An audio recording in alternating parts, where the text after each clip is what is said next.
الحمد لله رب العالمين والصلاة والسلام على أشرف الأنبياء والمرسلين. Voici Muhammad alayhi salatu wassalam. En quelques mots, insha'Allah ta'ala, nous allons apprendre, bi'idhnillahi tabaraka wa ta'ala, à découvrir l'importance de la prière sur le prophète alayhi salatu wassalam, à connaître la description physique et morale en 2-3 mots ici du prophète Mohammed alayhi afdalus salati wa askat taslim. Mohammed, comme vous le savez toutes et tous, c'est cet homme qui a marqué l'histoire, le dernier des prophètes et des envoyés, celui qui a été envoyé en tant que miséricorde pour l'ensemble des mondes et non seulement pour les Arabes ou pour une tribu particulière. Allah tabaraka wa ta'ala a dit dans le Coran: wa ma arsalnaka illa rahmatan lil alamin. Et certes, nous t'avons envoyé qu'en tant que miséricorde pour l'ensemble des mondes, c'est-à-dire l'ensemble des gens. Les gens et les djinns aussi, car même les djinns ont répondu à l'appel, à la da'wa, à la prédication du prophète alayhi salatu wassalam, et un grand nombre de djinns ont embrassé l'islam par la permission d'Allah et par la cause du prophète Mohammed ibn Abdillahi alayhi afdalus salati wa askat taslim. Ce qui relève du comportement, de la moralité du croyant, c'est d'augmenter. Ce n'est pas simplement de faire la prière ou de demander à Allah subhanahu wa ta'ala qu'il prie sur le prophète alayhi salatu wassalam, mais c'est d'augmenter la demande de prière et de salutation sur le prophète alayhi afdalus salatu wa askat taslim. Et celui qui ne le fait pas quand on mentionne le nom du prophète qui est Muhammad alayhi salatu wassalam, c'est-à-dire celui qui n'invoque pas Allah jalla wa ala afin qu'il prie et qu'il préserve le prophète alayhi salatu wassalam, il est considéré comme étant bakhil, avare.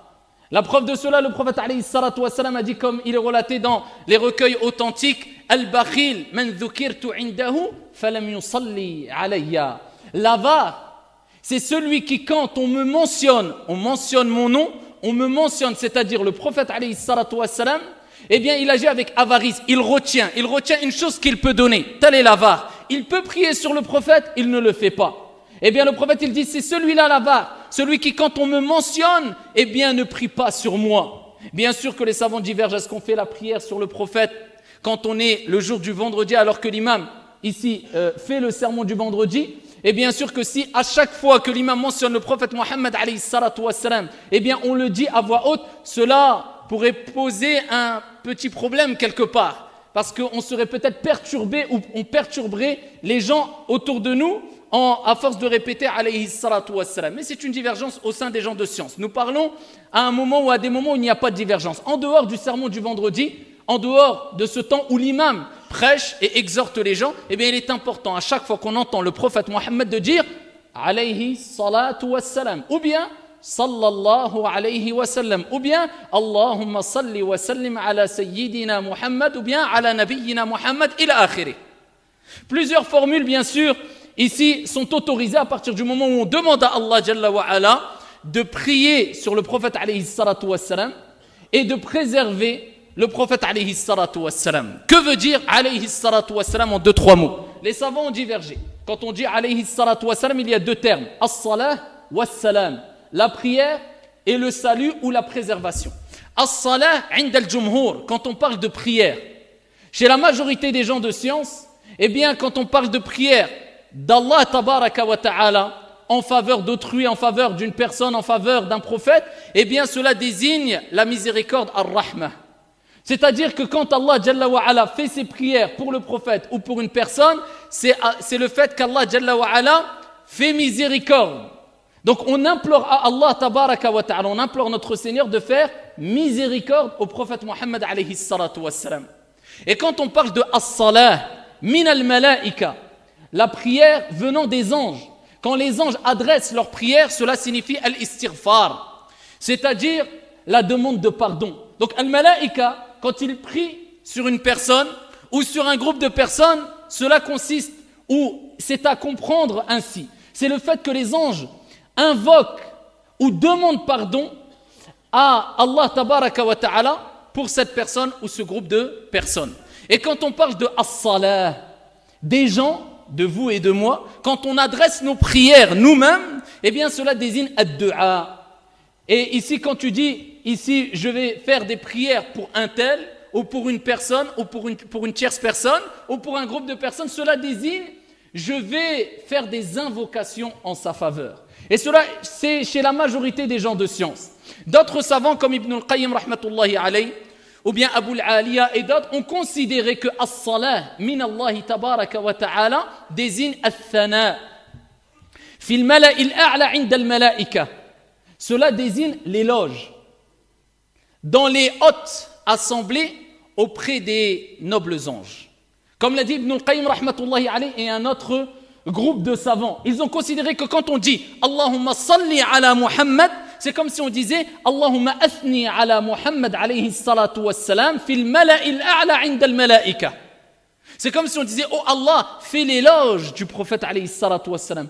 Mentionne le prophète alayhi salatu wassalam dans les hautes assemblées auprès des nobles anges. Et cela est une explication qu'ont apporté un groupe de savants. Si on parle maintenant de as-salam, as-salam, ce qui désigne le salut ou bien la paix ou bien la préservation. Quand tu dis Allahumma salli wa sallim ala nabiyyina Muhammad, ça veut dire quoi wa sallim? Tu invoques Allah tabaraka wa ta'ala de préserver le prophète Muhammad alayhi salatu wassalam lors de son vivant. Donc cela était valable lors de son vivant. Maintenant le prophète est mort, cela est toujours valable.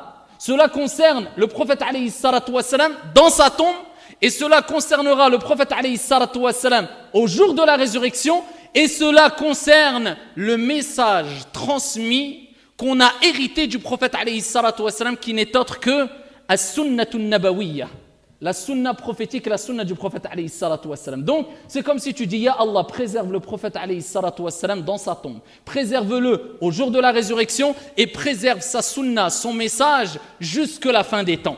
À ce moment-là, tu peux comprendre ce que veut dire alayhi salatu wassalam.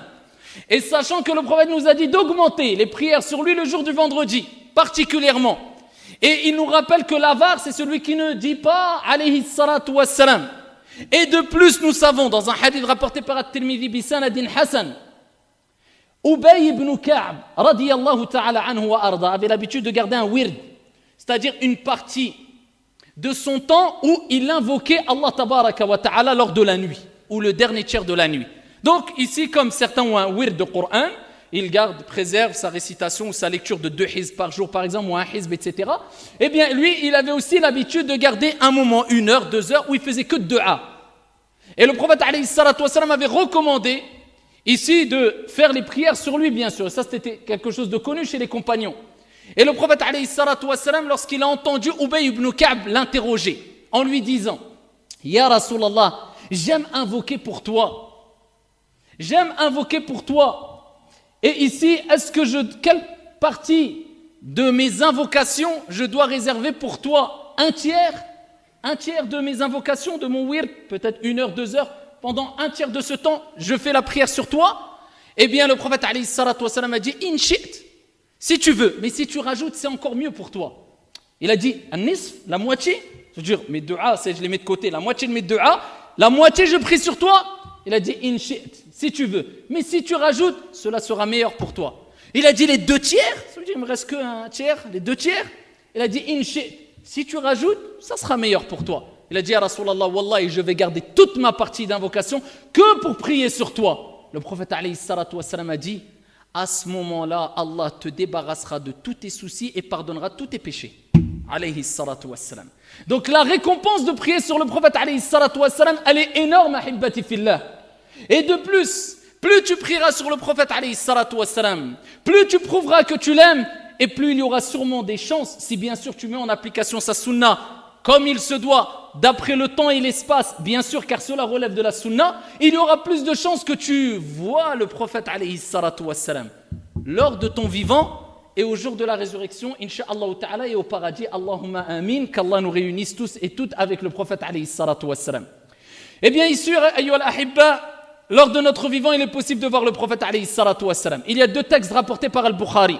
Le premier texte, le prophète alayhi salatu wassalam a dit, celui qui me voit en rêve, fi manamih, dans son rêve, il m'aura vu réellement, car shaitan, il ne peut pas prendre mon apparence. Allah Jalla wa ala a interdit, il a empêché ici à shaitan de pouvoir prendre l'apparence du prophète alayhi salatu wassalam.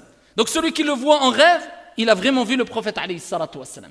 Le deuxième texte, Le prophète alayhi salatu wassalam, toujours rapporté par Al-Bukhari, dit « Celui qui m'aura vu en rêve, eh bien, il me verra en état d'éveil.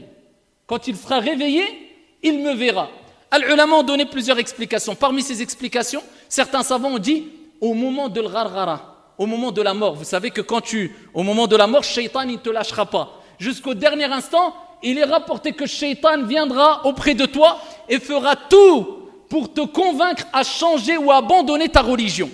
Mais à ce moment-là, certains auront l'opportunité de voir Muhammad ibn Abdullah alayhi salatu wassalam. Allahumma ja'alna minhum. Il y a des gens qui verront le prophète alayhi salatu wassalam à ce moment-là, d'après l'explication de certains savants, et cela est en concordance avec le texte du prophète où il a dit « Celui qui m'a vu en rêve me verra lors de son éveil ». Et d'autres ont dit lors de son éveil, cela désigne, eh bien, au jour de la résurrection, car le musulman ne meurt pas vraiment. Si tu meurs, c'est juste une marhala, tu passes une étape simplement, mais il n'y a pas une mort éternelle. Donc ici, tu seras quand même en état d'éveil. C'est au jour de la résurrection, c'est-à-dire c'est une affirmation que tu rejoindras le prophète alayhi salatu wassalam après ta mort. Mais comment est le prophète alayhi salatu wassalam? Parce qu'il faut vraiment voir le prophète.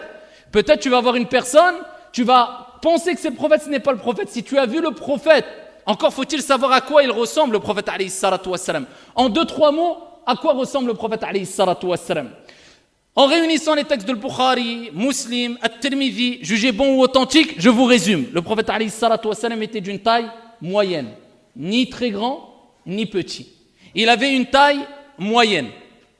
Il n'était ni gros, ni maigre.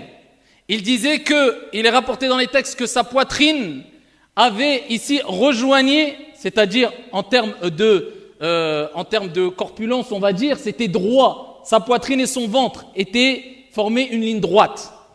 Ici, le prophète alayhi salatu wassalam était imposant et il aspirait le respect. Le prophète alayhi salatu wassalam, bien sûr, était doté d'une grande modestie, mais il restait imposant. C'était une personne qui était forte. Le prophète alayhi salatu wassalam avait une couleur blanche de peau. Il était blanc de peau et qui tendait vers la couleur rougeâtre, la couleur de sa peau. Le prophète alayhi salatu wassalam avait une barbe pleine. Et le prophète alayhi salatu wassalam avait des cheveux d'un noir intense. Ses cheveux n'étaient ni lisses, ni frisés. Certains rapportent qu'ils étaient un peu ondulés. Ils arrivaient jusqu'à la hauteur de ses lobes ou des lobes de ses oreilles, alayhi salatu wassalam. Et dans d'autres textes, il est rapporté que quelquefois, ils allaient jusqu'à ses épaules, sallallahu alayhi wa sallam. Il avait des yeux de couleur noire et assez large. Il avait de grands yeux, de beaux yeux et d'une couleur noire intense. Il avait des cils qui étaient fournis et des sourcils qui étaient fins. Et ils étaient rapprochés, mais il y avait quand même une séparation entre ces deux cils, alayhi salatu wassalam. Lors de sa mort, il est rapporté qu'il n'avait pas plus de 20 poils blancs, car les poils blancs, d'après un texte, seront lumière au jour de la résurrection. Et c'est pour ça qu'il nous est demandé de ne pas enlever les poils blancs. Il avait pas plus d'une vingtaine de poils blancs entre ses cheveux et sa barbe. Et il est rapporté qu'il avait plus de poils blancs au niveau des tempes et en dessous de la lèvre inférieure, alayhi salatu wassalam. Il avait l'habitude de marcher vite, à tel point que quand il marchait, on avait l'impression qu'il descendait d'une pente, sallallahu alayhi wa sallam. Et le prophète, alayhi salatu wassalam, quand ici, Al-Bara ibn Azib a décrit le prophète, alayhi salatu wassalam, a dit « Je n'ai jamais vu un visage plus beau que le prophète, alayhi salatu wassalam, et une personne qui avait une prestance aussi noble et aussi belle que celle du prophète Mohammed, alayhi salatu wassalam. » Al-Bara ibn Azib a été interrogé sur le visage du prophète alayhi salatu wassalam. Et ils lui ont dit, est-ce qu'il était tel l'épée, aussi éclatant que as-sayf l'épée? Il a dit non, plutôt aussi éclatant que la pleine lune. Alayhi salatu wassalam. Et ici, Abu Juhayfa a dit, un jour j'ai pris la main du prophète alayhi salatu wassalam et je l'ai posée sur mon visage. Alors qu'ils étaient dans un endroit où la température pouvait atteindre les 50-55 degrés, il faisait très chaud. Il dit, lorsque j'ai pris la main du prophète alayhi salatu wassalam et je l'ai posée sur mon visage, elle était plus fraîche que la neige et sentait meilleure que le musc. Et dans d'autres textes, il est rapporté que la main du prophète alayhi salatu wassalam, non seulement elle était plus fraîche que la neige et sentait meilleure que le musc, mais elle était plus douce que la soie. Sallallahu alayhi wa sallam. Et il y a d'autres descriptions qui sont apportées dans d'autres textes, mais là, je vous l'ai dit en 2-3 mots pour vous souvenir de l'apparence, en gros, du prophète alayhi salatu wassalam, afin que si demain, vous prétendez avoir rêvé du prophète et on vous dit décris-le-moi, et vous dites que c'était une personne, à titre d'exemple, qui avait une calvitie, le prophète n'avait pas de calvitie, une personne qui était très grande, le prophète n'était pas très grand, une personne qui était, par exemple, forte, grosse, eh bien le prophète alayhi salatu wassalam n'était ni gros ni maigre. C'était une personne par exemple qui était très petite ou qui n'avait pas du tout de barbe. Le prophète alayhi salatu wassalam avait une barbe. C'était une personne. Donc vous pouvez vous repérer approximativement. Et au-delà de sa description physique, on pourrait en parler des heures, mais en 2-3 mots, eh bien il avait des qualités aussi morales. Car le prophète alayhi salatu wassalam avait réuni les qualités physiques et les qualités morales. Et pourquoi pas alors que c'est lui qui a dit « Inna Allaha jamil wa yuhibbul jamal » Allah est beau et il aime ce qui est beau, et la créature la plus belle sur la surface de la terre parmi les êtres humains, c'était Muhammad alayhi salatu wassalam. Il est rapporté qu'il était plus beau que Yusuf alayhi salam. Et le prophète alayhi salatu wassalam, c'est lui qui a dit Innama bu'ithtu li utammima makarim al-akhlaq. J'ai été envoyé pour parachever, compléter les nobles moralités. Et le prophète alayhi salatu wassalam avait les meilleures des moralités. Et c'est pour cela que Aïcha, quand elle a été interrogée sur le comportement du prophète, elle a tout résumé. Elle a dit Kana khuluquhu al-Qur'an. Son comportement, c'était le Coran. Ça veut dire que toute qualité que tu lis dans le Coran al-Karim concernant les bonnes moralités, sache que le prophète alayhi salatu wassalam les avait. Et c'était une personne connue pour sa miséricorde, sa clémence, sa compassion, sa gentillesse, son indulgence. Il pardonnait et il ne se mettait jamais en colère pour sa propre personne, sauf quand les limites d'Allah étaient transgressées. Et le prophète alayhi afdalus salati wa askat taslim était tellement beau et indulgent qu'il est rapporté dans un texte avec une bonne chaîne de transmission qu'une personne parmi les Banu Israël qui avait de la science avait lu dans les livres qu'à la fin des temps viendrait un prophète. Et ce prophète-là, eh bien, répondrait à l'ignorance accompagnée de méchanceté et d'injustice des gens par la douceur et la compassion et l'indulgence. Il s'est dit, je vais tester cet homme, est-ce que c'est vraiment le prophète alayhi salatu wassalam? Il lui avait accordé ici une dette, c'est-à-dire que le prophète alayhi salatu wassalam avait emprunté chez lui de l'argent ou des biens. Et ici, ils avaient fixé une date, car quand tu prêtes de l'argent, eh bien, il faut fixer une date. À quel moment tu me rends cet argent-là ou ce bien que je t'ai prêté? 3 jours avant d'aller récupérer ce bien-là, eh bien, la personne est partie voir le prophète alayhi salatu wassalam en disant, je veux mon bien maintenant, pour le tester. Je dis, mais il reste 3 jours. Il y avait Omar ibn al-Khattab qui était là. Il a dit, je le veux maintenant. Et il a commencé à proférer des paroles injustes et irrespectueuses vis-à-vis du prophète alayhi salatu wassalam. Omar s'est levé. Omar, il a voulu défendre le prophète alayhi salatu wassalam, se venger. Le prophète, il lui a dit, laisse-le, ya Omar, et donne-lui ce qu'on lui doit. Et dans une version, il lui a dit, et rajoute-lui autre chose encore en plus, si au cas où on lui aurait causé un quelconque préjudice. La personne l'a regardé et il a dit Ashhadu an la ilaha illallah wa annaka Muhammadan abduhu wa rasuluh. Il est entré en islam et il a dit j'atteste qu'il n'y a de Dieu que Dieu et que toi tu es l'envoyé et le serviteur d'Allah subhanahu wa ta'ala. Et il a embrassé l'islam. C'est celui qui était tellement impressionnant et tellement imposant tout en alliant son côté imposant et sa modestie qu'un jour un homme l'a vu, il a commencé à trembler. Le prophète alayhi salatu wassalam lui a dit calme-toi, calme-toi. Je ne suis pas un roi Malik. Je suis simplement le fils d'une femme des Quraysh qui mangeait de la viande séchée. Alayhi salatu wassalam.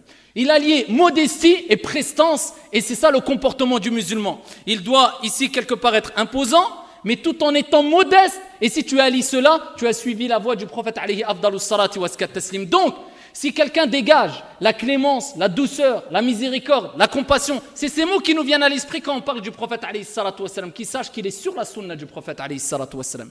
Et celui qui même au nom de la religion, de la sunna, dégage dureté, il se renferme sur lui-même, esprit sectaire, il pense que lui il a la vérité, tous les autres sont égarés.